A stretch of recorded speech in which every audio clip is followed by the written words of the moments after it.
Hey everyone, Chase here, back with another video after a bit of a hiatus. I'm back in California after being in France for 8 months, and today I wanted to talk about a very special topic, which I think has to be on a lot of people's minds, but I don't really hear a lot of people talking about, which is dating during COVID-19.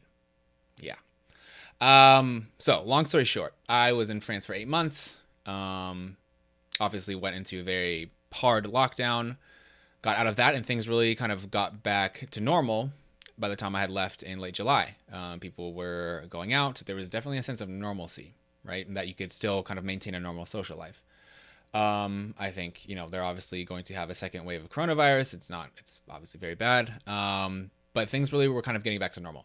Back home in the Bay Area now, and it is kind of the polar opposite of that.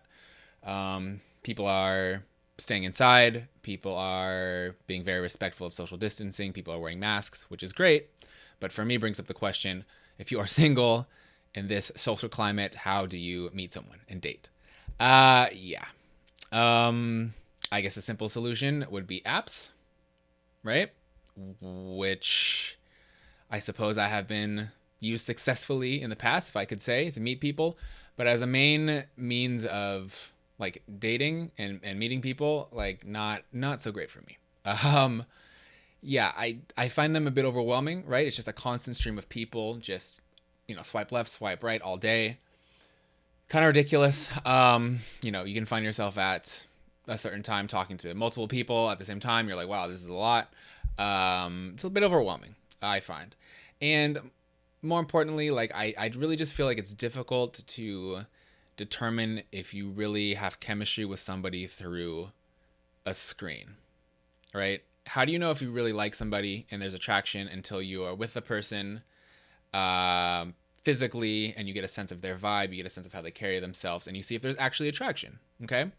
I don't know. Am I crazy? I don't know. Because I feel like through apps we really are evaluating each other very kind of superficially. A couple of photos, the person's job, a couple of I guess like taglines, right? To show off like your sense of humor.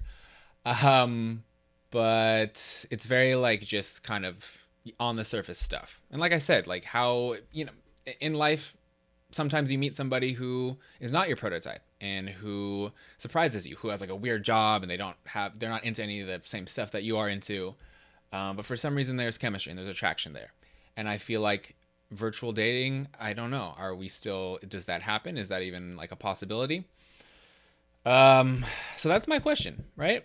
Match.com, eHarmony. I don't know a lot about these sites because they have always seemed to me to be for like a more mature crowd, but I'm open to any suggestions right now.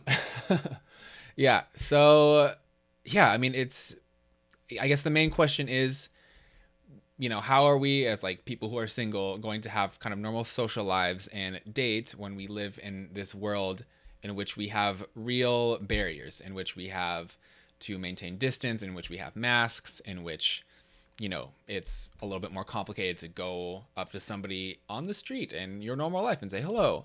That stuff doesn't seem to really be happening right now. I don't know. So yeah, like how are we going to move forward as normal single people and have kind of normal lives?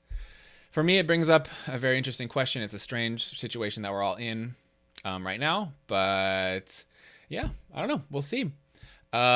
Please leave a comment below and subscribe to my channel. And thank you for watching this video.